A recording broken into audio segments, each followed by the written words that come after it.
All right, welcome back. It is the Vegas Take. Sharp and Shapiro, glad you could join us. Hour number 2 coming up at the bottom of the hour. Ron Futrell will be calling in from Channel 8, live from the T-Mobile Arena. Vegas Golden Knights in action, Game 4 tonight. We've got a few patient people waiting on hold, talking a little bit about Donald Trump, his comments about John McCain. Or I'm sorry, not John McCain. Well, we did talk about that a little bit, but comments about Bernie Sanders, town hall last night on Fox News. And we had a couple people call in talking about how Barack Obama is the worst president of all time, even though he took over one of the worst economies of all time. Anyway, we're taking some calls on that. We got a few people that have been waiting patiently on hold. Let's start off with Chuck. Chuck, thanks for calling in. What's on your mind? Yeah, I got a quick comment on the Bernie thing and then one on the Korea thing. Yes, sir. And then I have a racial statement there. Eisenhower was 25% black. I don't know if anybody knew that. No, I did not know that. Yeah. Well, anyway, on the Bernie thing, he didn't answer anything. He just said, "Yeah, we need border or a comprehensive Sure. term." So what does that mean? Well, I think that means a lot, and I don't want to speak for Bernie Sanders, but I think there has to be some sort of pathway to citizenship. I think there's a lot of different things into that category. Obviously, he's not on Donald Trump's side with putting kids in cages and separating families, and certainly we have to be able to vet people. We have to know who they are when they come into this country, and when we do know who they are, and when they're not a felon, and we know that they have never committed a crime, we need to find out if these people are trying to seek asylum or not. If they're trying to seek asylum, that's the key, Chuck. Yeah, but these are already in the books. We have 500 and plus congressmen and 100 senators, and this is still going on. I understand it. Chuck, it's been going on between Republicans and Democrats for years. They haven't been able to get anything done. You know what I'm saying? I mean, it's not just one or two people. It's not just Bernie Sanders. Republicans and Democrats need to come together, period. But when it comes to this issue, I agree with you. Something needs to happen here. Something needs to get done. But I don't agree with. The first step is building that wall. Well, I disagree with you. Do you guys ever wonder who's fueling these caravans? Who's funding the medicine, the fuel, the food, the sanitation, the housing? Is it Soros? Is it the cartels? Is it some other government? No, I don't think it's Soros who's doing that, and I don't think that is the biggest issue when it comes to illegal immigration. Who do you think it is? I'd like to know your. I have absolutely and positively no idea, but what I do know is the majority of illegals that come into this country are good people, and we need to figure out a way to get the asylum seeker citizenship. I think it's El Chapo. El Chapo? Yeah, I don't know. Then, I don't know, Chuck. I really don't know. And then the Korean thing and the Russian thing. Yes, sir. The Venezuelan thing. We always have to have a boogeyman, and this thing will keep going on forever. And the way to solve it is have Congress either declare war or not, and then go from there instead of this, wussing around. Well, let me ask. Chuck. Call their feet to the fire. Let me ask you a question, Chuck. Are you okay with Donald Trump kissing the ass of Kim Jong-un and Vladimir Putin? Do you think that's a good thing for this country? That's why I'm saying put the ball in Congress. That way. I agree. I agree. And then go from there, and then make a. I couldn't agree. Bomb them or trade with them. Right. There's nothing in between. I don't necessarily disagree with you, Chuck, and it's a good call, and I appreciate the phone call. Those are good questions you asked. I don't know the answers to all of them. I don't claim I do. Although JD did say it was El Chapo, so I don't know. Maybe he's right. I don't know. Let's go to Austin, who's been waiting patiently on hold. Austin, thanks for calling in. How are you? I'm good. How are you tonight? Doing good, my man. What's on your mind? Well, I just wanted to follow up on what you were talking about Mike Pence a while ago. Yes, sir. His point of view, with religion and what have you. Yeah, I think it's disgusting.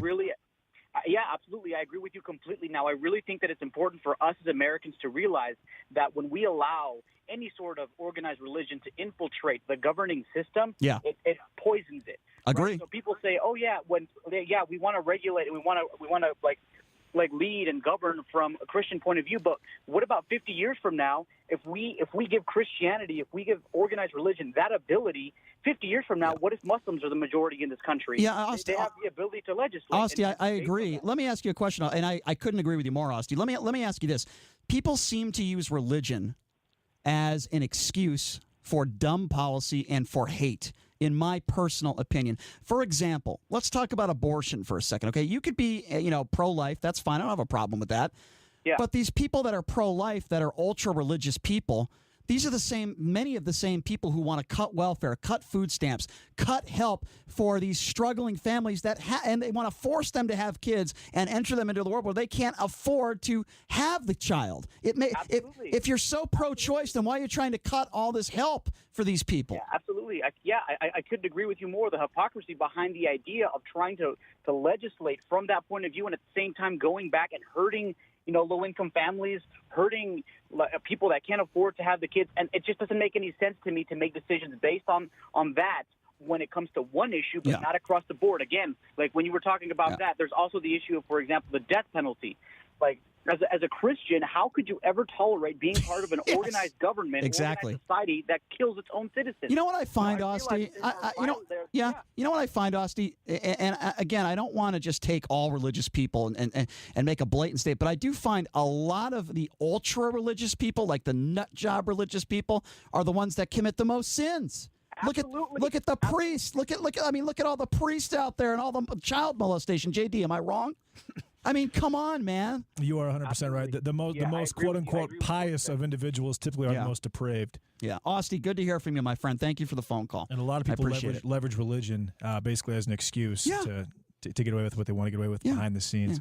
Yeah. I agree. 257-5396 is the number to call if you want to be a part of the program. Again, 702-257-5396. That was actually a pretty decent point he made about, what if 95 or we'll say 56% of the country is Muslim due to, honestly, what religions procreate the most? Mm-hmm. That just comes down to birth rates. Yeah. And Muslim birth rates are 3 times the size of non-Muslim birth rates, and that's been that way for a long time. JD, do you understand? It's so hypocritical that many of the people out there that are, and I don't mind if you're pro-choice, that's fine, but many of the people that are pro-choice that are on the ultra-right are the same people that want to cut food stamps and welfare benefits, all these government programs to help families that are struggling. How can you be pro-choice and be anti, food stamps or anti? It doesn't make any sense to me. It's not so easy sometimes. It doesn't make any sense to me at all. And I've been talking about this for years, okay? In my personal, when it comes to abortion, not that I want to open up this can of worms, but I will. When it comes to abortion, JD, my thought is if you're 6 weeks, most women don't even know they're pregnant, by the way, 5-6 weeks into it. But if a baby cannot survive outside the womb, then I don't think it is a human being yet. That is my opinion when it comes to abortion. That is the way I've always felt about that. And I think you have to be responsible. I think women who use abortion as birth control are disgusting. I think if after you've had 2 abortions, I don't think you should be allowed to have any more. We all make mistakes in life, but I don't think the government should get involved. If a 16 or 17-year-old girl makes a mistake or, God forbid, she's raped, the government shouldn't be allowed to say you can or cannot have that child. That should be up to the teenager and his and her parents. You also have to consider health exceptions. Sure, absolutely. A lot of women are at risk for a number of reasons. Absolutely. I couldn't agree more. 257-5396, the number to call, 257-5396. Let us go to Gary. Gary, thanks for calling in. What's up, Gary? I must be listening to you too much because sometimes you're making more sense than ever. But I know I don't agree with you with a lot of things. But I want to ask everybody out in the audience, and you too, if the technology existed and you could leave this world and go to a place that's extremely similar to Earth, and there's no people there, and you could go there within 1 week, make it, and start a whole new country of your own. Would you like to get out of this world, this Looney Tunes bizarre world that we're living in? No, I love Las Vegas. I want to stay here for good, Gary. Good answer. Yes. All right, good enough. All good right. night. Have a good evening. Thanks, Gary. Have a good one. That was an interesting question. Gary, that was an outstanding call. I like Las Vegas, man. I like it here. Let me ask you a question, JD. Does this story bother you? Okay. Now, and we talk about illegal immigration all the time, and we've been taking calls on that today as well. A woman who died in Afghanistan while fighting for the U.S. military, her husband was deported and sent to Mexico before he was later returned to the U.S. His name is Jose Gonzalez Carranza, 30 years old. He was arrested last week by Immigration and Customs Enforcement, deported to Mexico, as I said, the country of his birth, leaving his 12-year-old daughter, a U.S. citizen, behind. Case was reported to the U.S. media, and that's the only reason why the decision was reversed.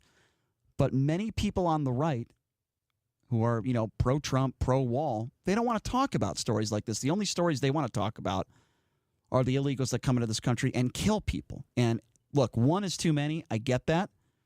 But let's be consistent on this. As many as there are stories of some illegals that come in here and do some bad things, there's also some terrible stories like this. I think that fighting for your country is just as good as citizenship. Absolutely. I agree. Your whole family should be. I think you should have immunity from deportation. Your whole family, right? Unless you're court-martialed or you do something completely ridiculous while serving. But if you're fighting for the United States, you are a citizen of the United States.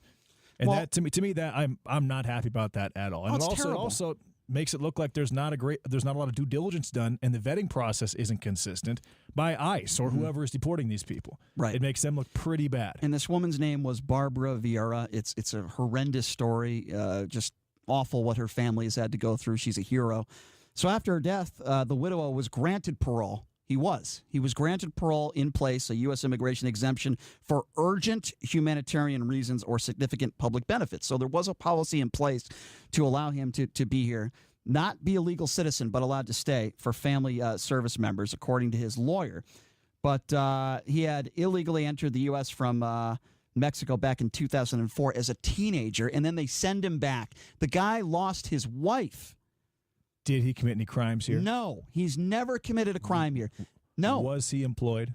That I don't know. I don't have that. I would imagine he probably was. How could he support his child without? I would imagine he had to be employed.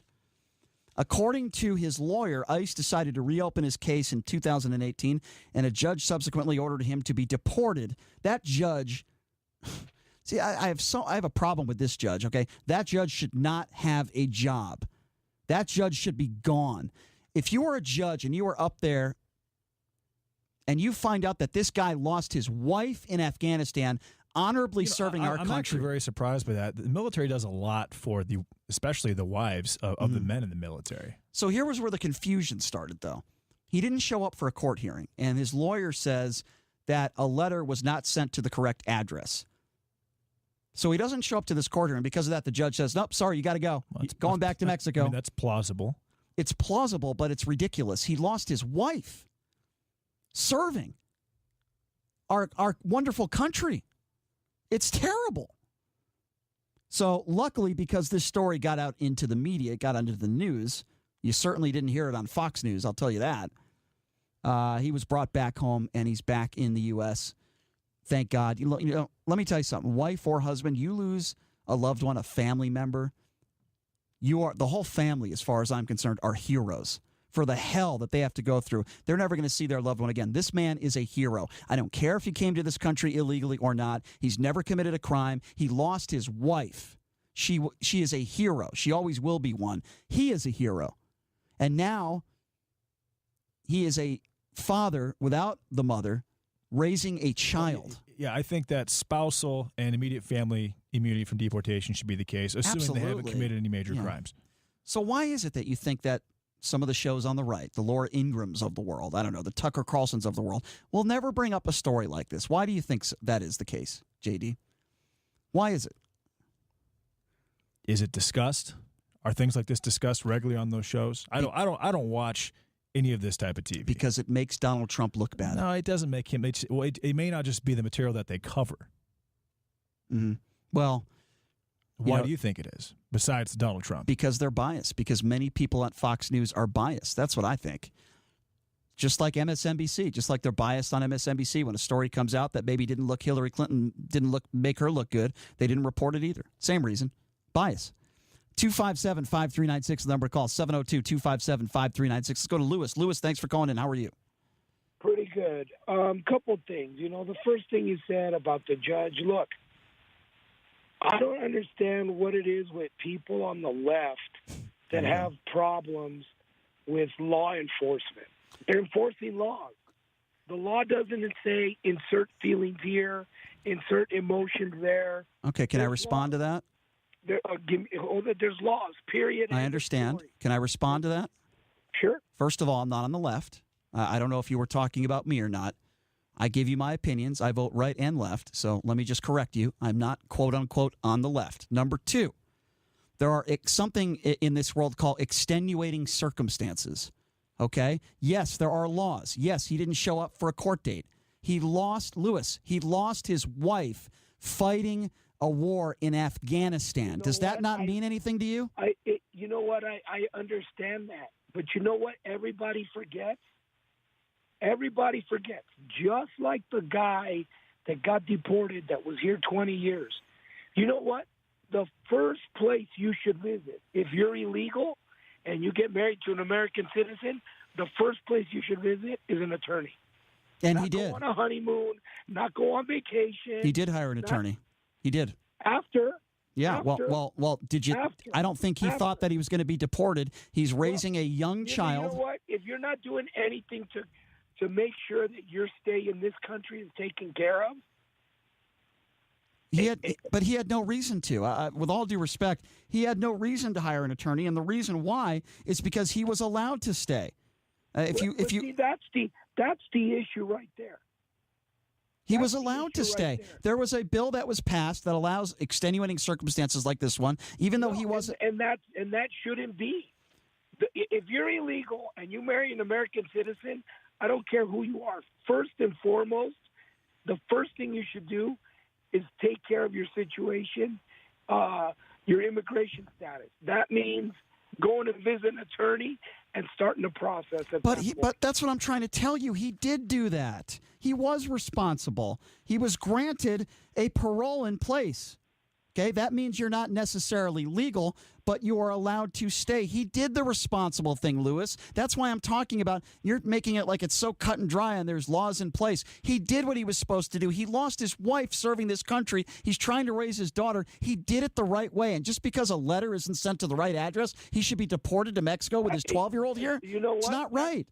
But you know what? That's how it is. Oh, come on. You can't just go up to someone and say, sorry, buddy, that's how it is. I know your wife died in Afghanistan. If you send your mortgage payment to the wrong address, is your banker going to accept that as an excuse? No, you know what's going to happen? You might have to pay a late fee. A completely ridiculous analogy. The point is, if it was mailed to the wrong address, oh well.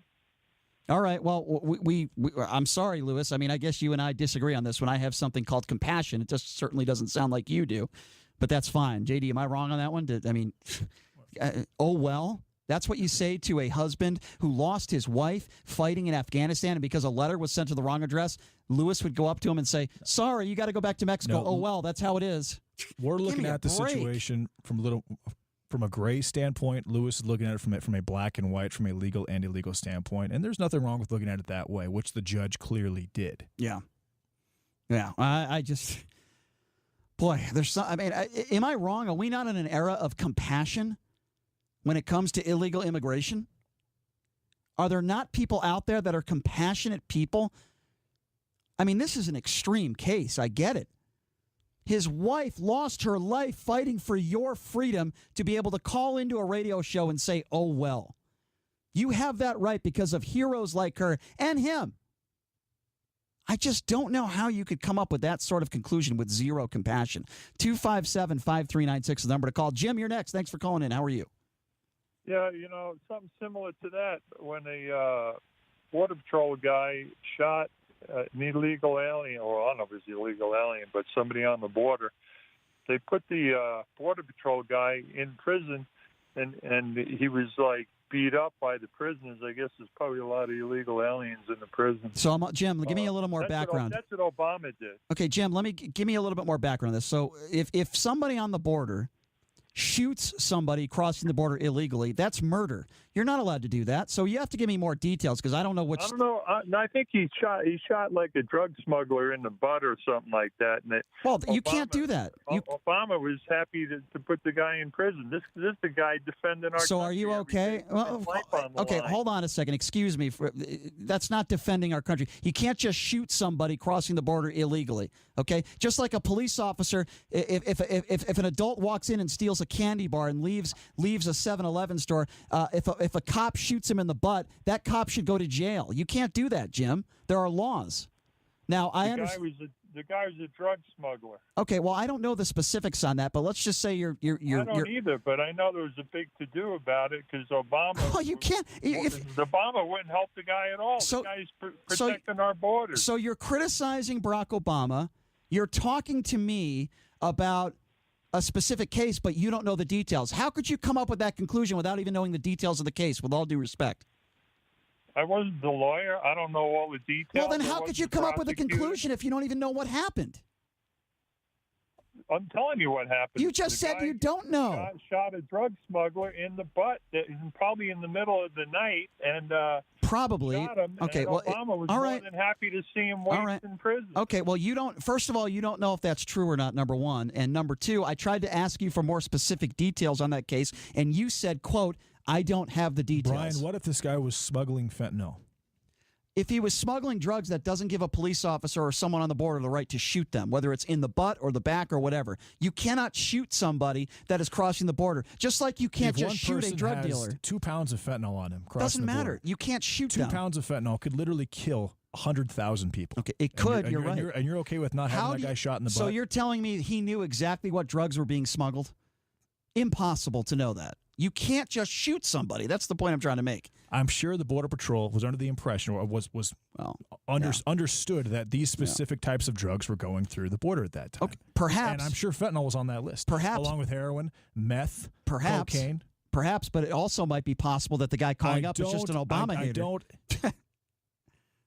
I'm not mad about the guy shooting him in the butt to prevent him from getting over the border. Okay, well, I agree Obama handled that very, very improperly. When you shoot somebody, you're not shoot to shoot in the butt. You're shoot to kill at center mass. Anybody with a gun is trained that way, so I don't believe that story. Let's go to Shelley. Shelley, thanks for calling in. What's up, Shelley?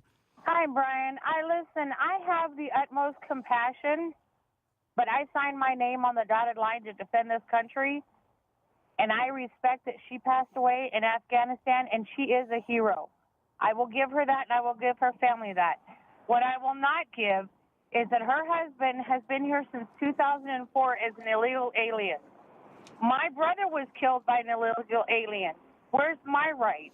Okay, but your brother being killed by an illegal alien has absolutely nothing to do with this man who, by the way, did it the right way. I don't know if you're... I defended this country. I'm without my brother. Just like he's without his wife. I am sorry that happened to you. Not the same? I'll tell you how it's not the same, because there's something in this country when you lose a widow at war, he was granted parole in place. Do you have any idea what that is? I'm sorry what happened to your family member. That's terrible, but I'm sorry, but that has nothing to do with this case. He was great. He did it the right way. He was granted parole in place.